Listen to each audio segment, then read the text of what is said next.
If you have a glitchy body, or mind, or both, you already know that the absolute worst question in the English language is, "Hi, how are you?"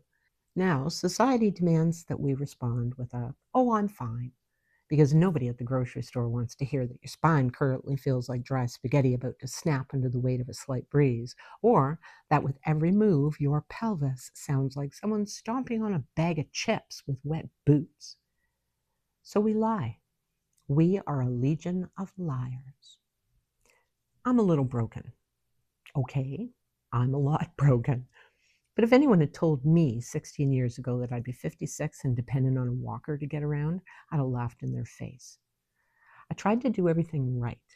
I was a medical professional's dream. If there was a gold star for sitting quietly in a paper gown while my legs went entirely numb, I would have won it. I thought I was pretty healthy. I went to the doctor regularly. I ate the vegetables.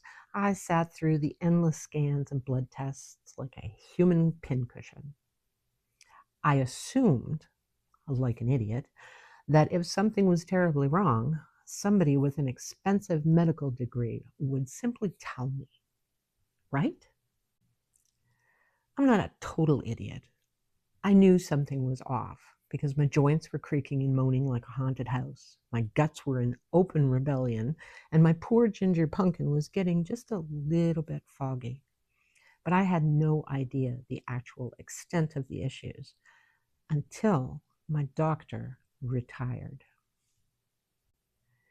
He didn't give me a grand sit-down intervention either. He just casually handed me a little USB drive with 16 years of my medical history on it, and then waved me out the door. A kind of "so long and thanks for all the fish."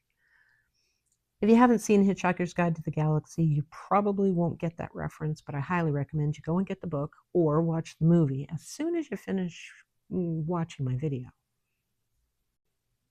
I gotta tell you, reading those files, that was a hell of a shock.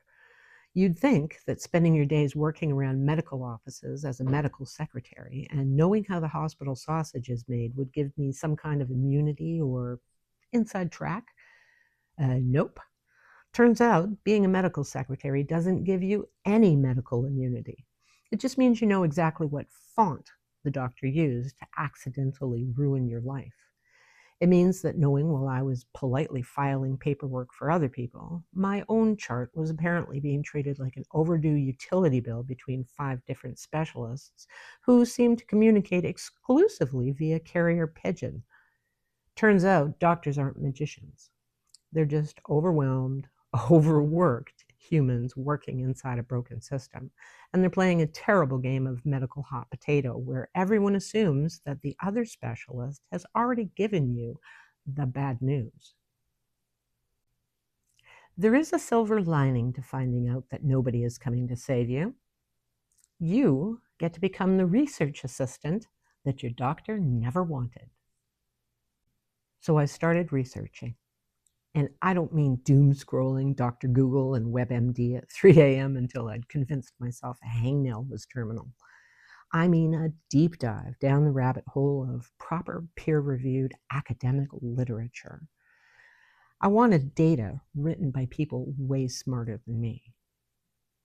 Armed with a bit of actual sciencey stuff, as opposed to just a bunch of middle-aged woman feelings, I finally found a doctor who listened.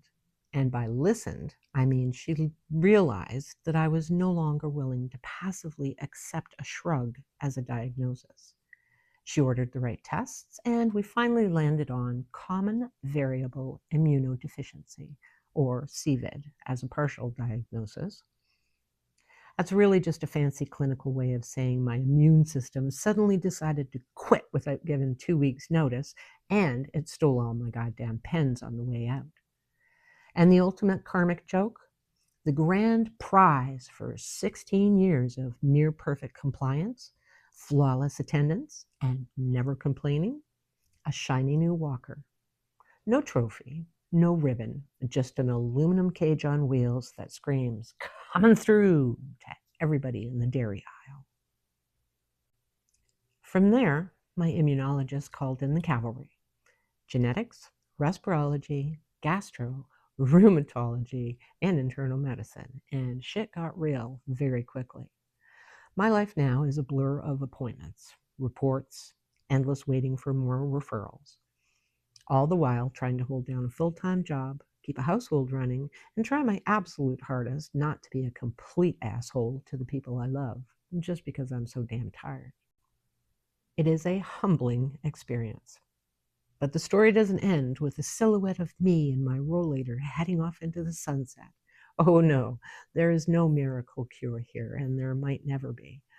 Sometimes you find relief, and sometimes you just find a slightly more comfortable way to sit. I'm learning to be okay with that. Sort of. The biggest takeaway I can give you is this. You have to learn to accept what you can't control.